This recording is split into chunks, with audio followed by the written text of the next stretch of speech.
everyone. Welcome to season 1 of Empower Talk, the gateway to a more empowered and enriched life. Empower Talk is not just a podcast, it's a transformative journey where we bring the inspiring stories of growth, resilience, and success. So, before I talk about my very special guest in today's episode, let me share something about me. Well, my name is Arpita Chatterjee, and I have embarked my professional career at the age of 19 as a very low profile, that is receptionist, and eventually I reached the position of business head. For last 3 years, I was learning from eminent mentors and become a certified mindset and life coach. My niche is very simple but powerful, that is to raise an energy and confidence. So today, my very special guest is Miss Dharshani. Thank you so much, Dharshani, to join my podcast today. How are you? Thank you so much. It's my pleasure of being here. I'm good doing. How are you? I'm perfectly fine, and thank you so much for joining once again. And let me introduce about you. Darshini is Yeah. like she's a really you can say a multi-talented person because she is a transformative coach. She is an NLP practitioner.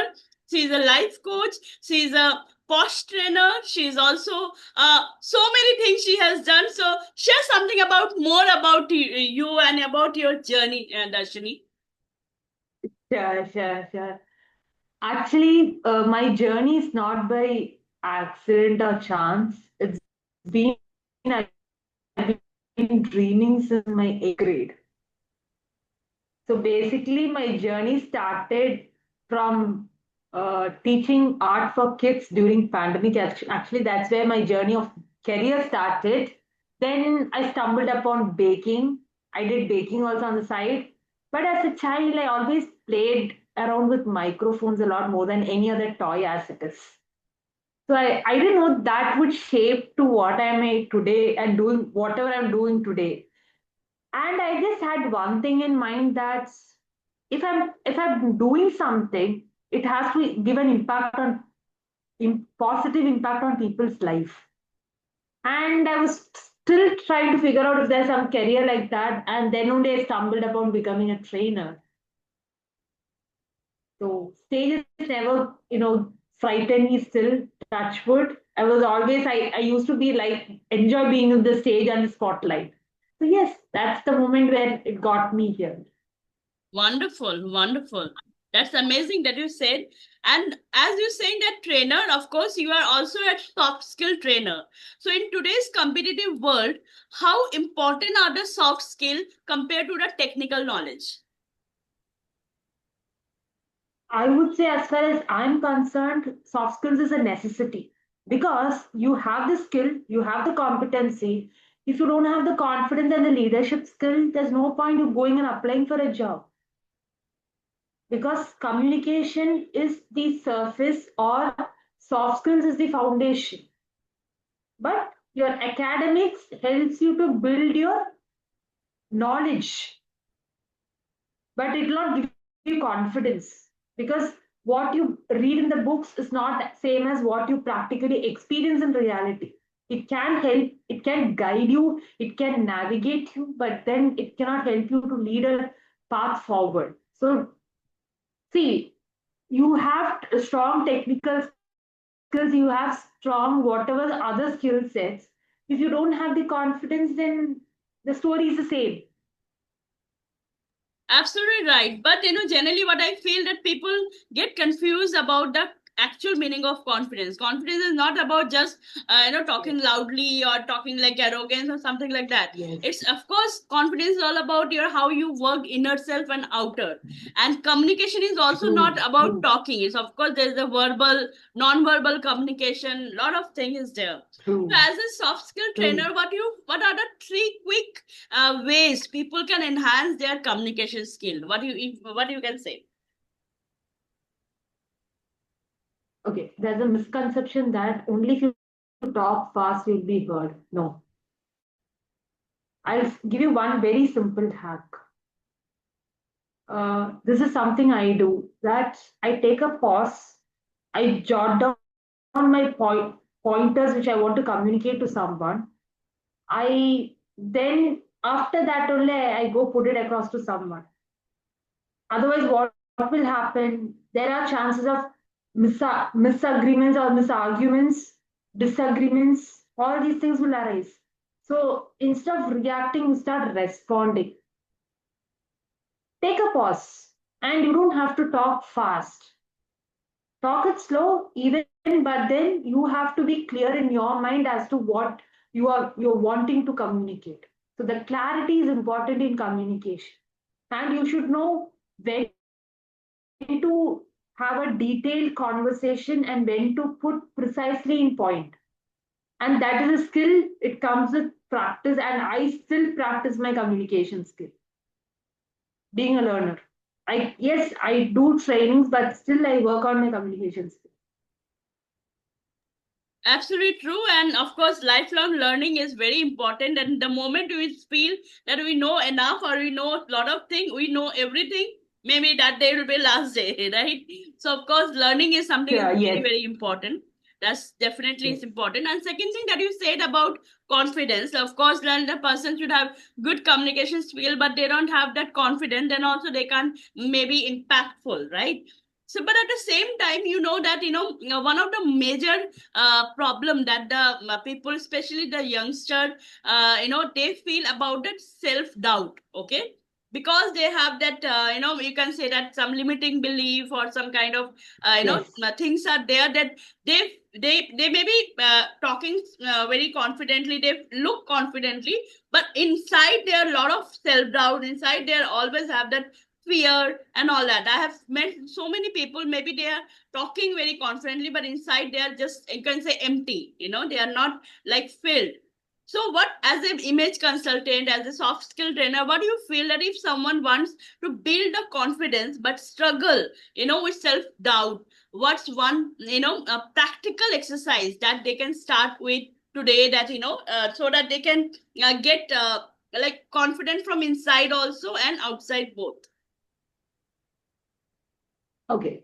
As a trainer, say wearing so many hats, I still I call my approach a holistic approach, not just one, but I use different tactics from different situations, different techniques which I use to build confidence. First thing we'll have to agree is that, or come into agreement is that confidence is a skill, it's a muscle. We'll have to, through practice, we'll have to build it. Confidence just doesn't come. When a child is born, he or she may not be born confidently. It is through the small, small steps which we take without giving excuses, without giving any kind of, validation or something. We do that task so that we gain confidence. See, sometimes in the beginning, we all fumble, we all tend to make mistakes, but that doesn't define that that is you. But then what are we trying to learn after those mistakes? And let's not repeat that mistakes. One simple thing to build your confidence is, first, instead of saying I will not do it, I will, I don't want to do this, I don't want to give it a try. Instead, tell yourself that I will try. Maybe what, you'll fall down 4 5 times, but that should not be stopping you. But sitting there is the problem after you fall. But get up, restart. Restart as many times as you want, but restart.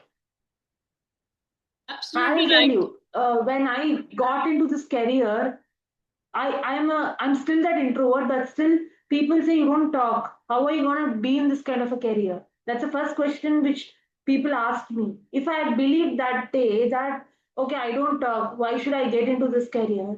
Today I may not have turned into a TEDx speaker or doing whatever I'm doing today. But I believed in myself. Even if it takes 1 or 2 years, let me take step by step, one day at a time, and build my career. So that's the only this thing. To either fear can be to confidence or confidence can be to fear. But again, it's the choices which we make. Absolutely right. And That remind me the that film, very famous film, 12th Fail, where they always said restart, restart, right? So it's all about that, that never give up. That is very important. So we Yes. have talked some Yes. very serious talk. So let's do some rapid fire round. Let's do some fun. I love this You round. you need to, yeah. I somehow love this round because somehow I'm a big fan of Coffee with Current episodes. So rapid fire round is something I like. Yes, go That's ahead. wonderful. Okay, so just one word answer you need to give. Okay. Sure, go Okay. ahead. So coffee or tea? Tea, One word that best describe you. empathy, Wow. Morning person or night owl? night owl, Okay. somehow. Okay. So one habit you can't live without. One habit which I can't live without. Every morning when I get up, I have to listen to that TED talk or that Josh talk. Some podcast I have to listen. That's one thing I can't live without. That's wonderful. Okay, if not a coach, what would you be? An artist, Wow, creative. That's wonderful. Okay, a book that changed your life. I'm sure a lot of books, but one book that changed your life. Start with Why by Simon Sinek. Oh, wow. Okay, a country you'd love to travel to. I want to go visit the Northern Lights. Iceland, Okay. Okay. So, and your role model or any biggest inspiration? my role model.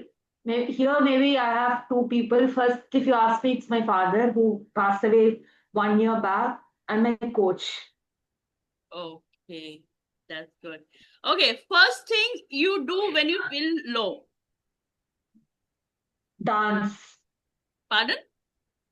I dance.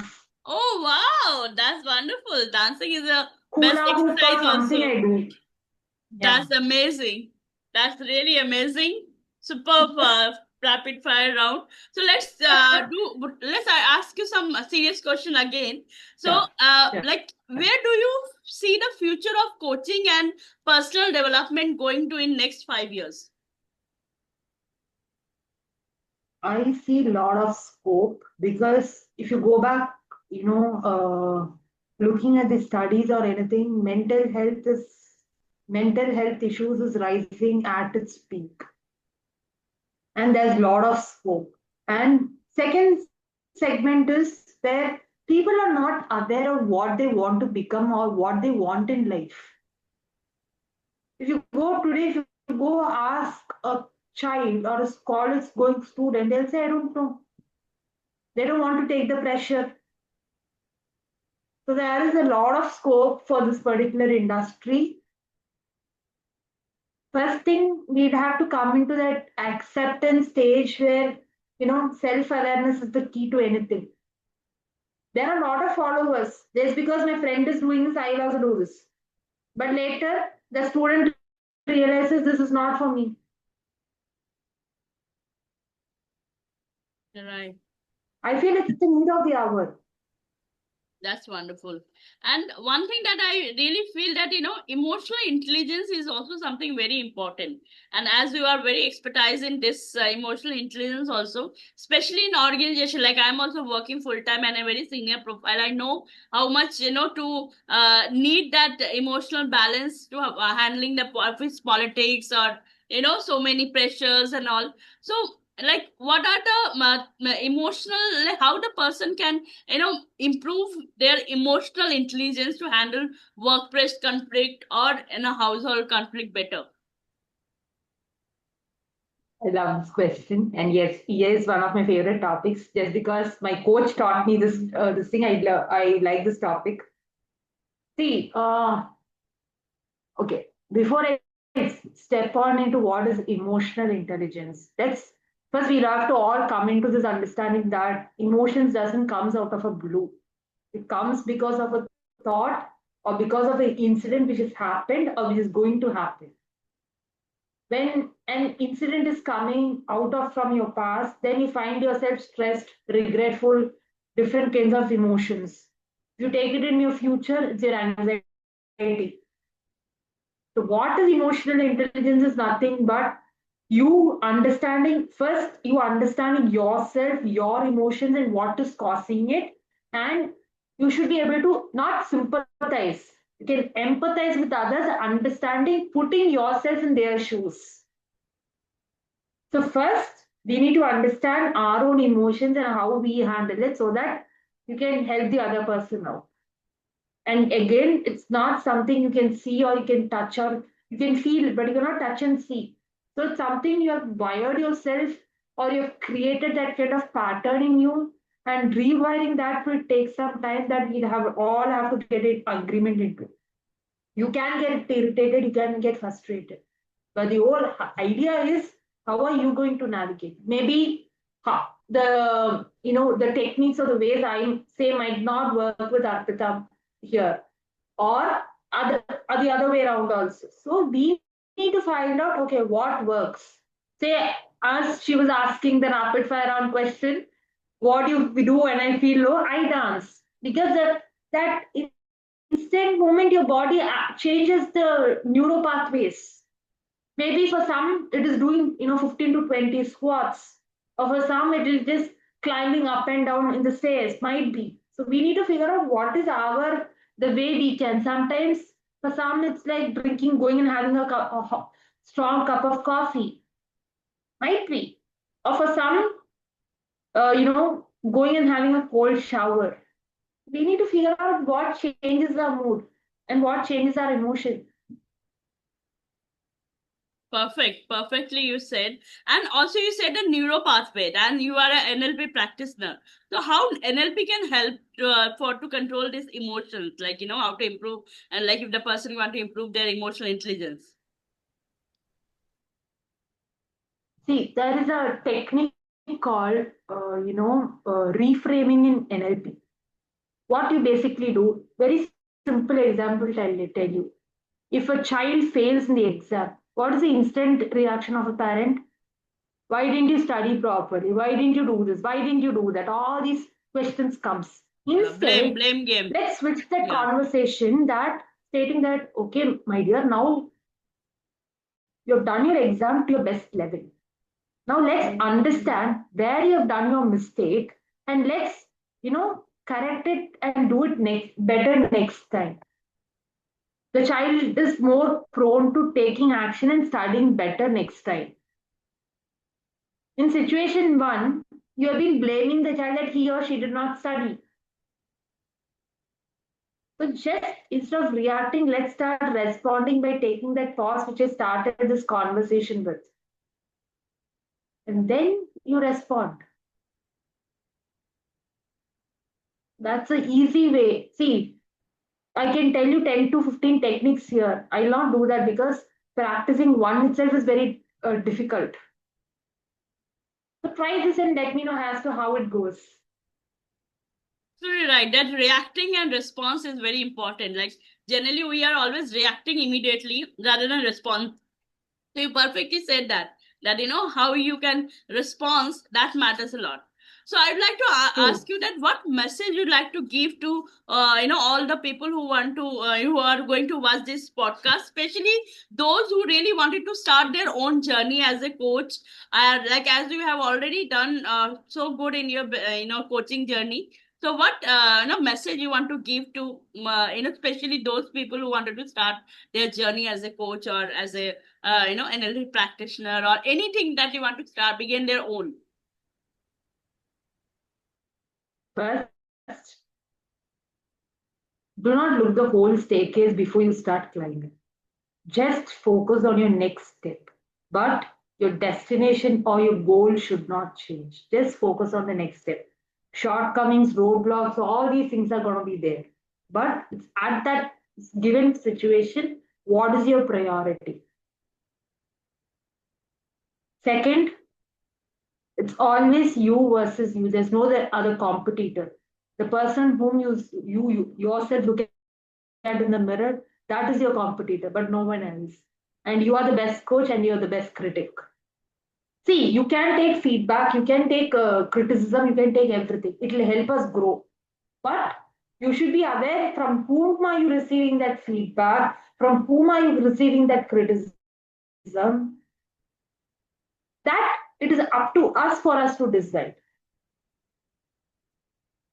If a person in the same fraternity, for example, say Arpita is coming and telling me that Dharshani could have done this better, I would have taken that feedback seriously and I would have worked upon. But be aware of who's coming and telling you if you want to take it or not.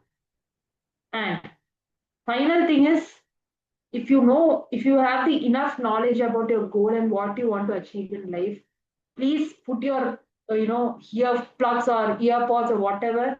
Just stay focused and continue with your work because you believe in yourself. Till you till you achieve something, people are gonna kick your backs. They are gonna keep questioning you till you show them. But you show them. Till you show them, don't open your mouth. That's all I can say. Very beautifully you said, wonderful. And the most important thing is that actually, what I feel is that because so many coaches are there, so that's the reason people are getting that how they can why they can anyone can take your help, but that's not the thing. We need a number of coaches because that hand holding is very important. Like we have a gym, but still we need a personal trainer, right? Everyone can do for their own. The same like the coaching is definitely important. So thank you so much, Darshini. It was See, so very wonderful simple talking with you. example. Pardon? Example, I'll tell you here. Anyone can come and give you a glass of water, but it's our choice to drink it or not. But they can't drink it for us. So thank you, Arpita ma'am, for having me here. It was really nice having this conversation, and I loved your rapid fire round. So thank you so much. But one thing I'd like to know that if anyone want to approach you, like obviously I will share your detail to my YouTube description. But if anyone want to approach you, how they can approach and what exactly help you can give, so that maximum people can take your help. So you can talk something about what you are doing exactly and who the person with whom you can help, so that definitely more people can be aware of that. Okay. So basically, either you can reach out to my email ID or on my LinkedIn or on my Instagram handles. What I'll do is our host, our wonderful host, will tag my social media handles for all of you. You can reach out to me there. See, the only thing is, uh, as one of the superheroes said, that change is inevitable. So same way, first thing, change is not something which happens overnight. You have to give yourself the time that you have to give your time there. Otherwise, it's not emotion like grief. Do they tell that grief will go away? But they'll tell you can handle and you can navigate your grief. But grief will not go away. On the same manner, first, you don't have clarity, you want training, you want coaching. What is your this thing? We work with that. See, my as a trainer, as a coach, I answer or I give to what the client needs. I don't deliver what I have. I do. I do give extra inputs, extra things I give. But at the end of the day, it's about answering, let it be college, let it be corporates, let it be anyone, let it be women entrepreneurs, anything. It's about just take that next first step. That's it. You're on mute, ma'am. Yes, it's absolutely correct. You said that action speaks louder than word. So action is very important. So taken action is really very important that you have said. So thank you so much once again. It's a lovely talking to Thank you, and I you. really, I have personally learned a lot from you in this conversation. And I'm sure that many people, you are the way you are helping other people. Wish you all the best, and you are already Thank growing. you so much. I'm really pray that you'll grow more and more in your life and give a lot of value to so many people around. So thank you so much. Thank you. Thank you. Thank you so much.